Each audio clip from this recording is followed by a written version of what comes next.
रूस यूक्रेन युद्ध को रोकने की बात चल रही है, लेकिन यूक्रेन युद्ध रोकने से पहले रूस के साथ कई समझौते करने की दिशा में काम करना चाहता है। युद्ध शांति प्रयासों के बीच रूस के राष्ट्रपति की कार पर हमला हुआ है। रूस के राष्ट्रपति पुतिन की लिमोजीन कार में धमाका हुआ है। ऐसे में अब सवाल उठ रहा है कि क्या यूक्रेन इस हमले के लिए जिम्मेदार है? क्या इसके पीछे जेलेंस्की की कोई साजिश है? आइए समझते हैं क्या है पूरा मामला। दरअसल रूस के राष्ट्रपति की लिमोजीन कार में धमाका हुआ है। ये धमाका खुफिया एजेंसी FSB के मुख्यालय के बाहर हुआ।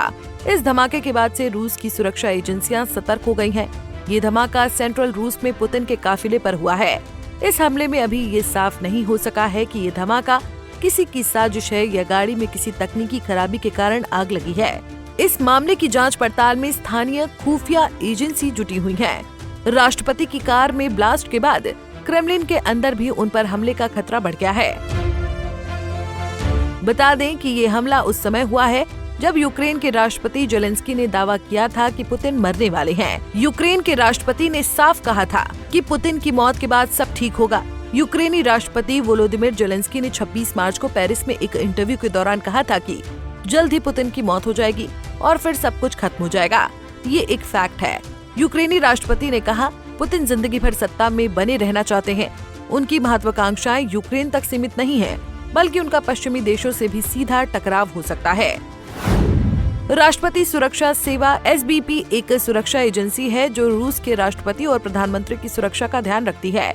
इस एजेंसी का काम न सिर्फ राष्ट्रपति की सुरक्षा करना है, बल्कि उनके परिवार और उनके घर की सुरक्षा भी सुनिश्चित करना है।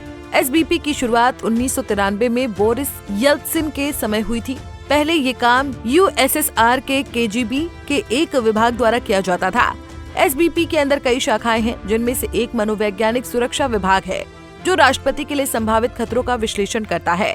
ये विभाग कई खुफिया एजेंसियों के विशेषज्ञों से मदद लेता है, जैसे GRU, FSB और SVR, जो राष्ट्रपति की सुरक्षा के लिए खतरों का पता लगाते हैं और उन्हें रोकने के लिए उपाय सुझाते हैं।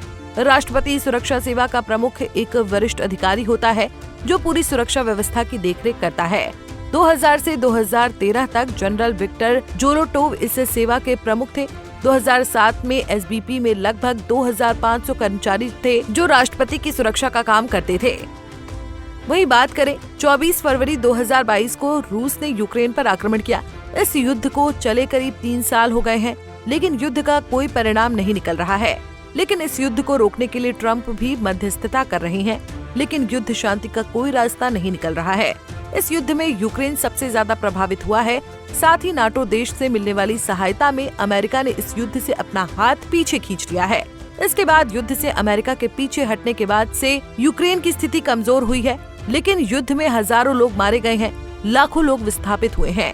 यूक्रेन चाहता है कि इस युद्ध शांति के बदले रूस कभी भी यूक्रेन पर कभी भी हमला नहीं करने की नीति पर हस्ताक्षर करे और युद्ध में यूक्रेन के कब्जाए हिस्सों को वापस करे। बहरहाल पुतिन की गाड़ी पर हमला हुआ है। इस हमले में पुतिन को कोई नुकसान नहीं हुआ है, लेकिन इस हमले ने आशंका बढ़ा दी है कि पुतिन की जान को आने वाले समय में खतरा हो सकता है। साथ ही अगर इसका कोई कनेक्शन यूक्रेन से निकलता है तो दोनों देशों के बीच चल रहा युद्ध शांति समझौता प्रभावित हो सकता है। फिलहाल के लिए इस खबर में इतना ही। देश और दुनिया की बड़ी खबरों के लिए देखते रहिए पंजाब केसरी टीवी। हमसे जुड़े रहने के लिए हमारे YouTube चैनल को सब्सक्राइब करें और नई वीडियो की नोटिफिकेशन के लिए बेल आइकॉन को दबाएं।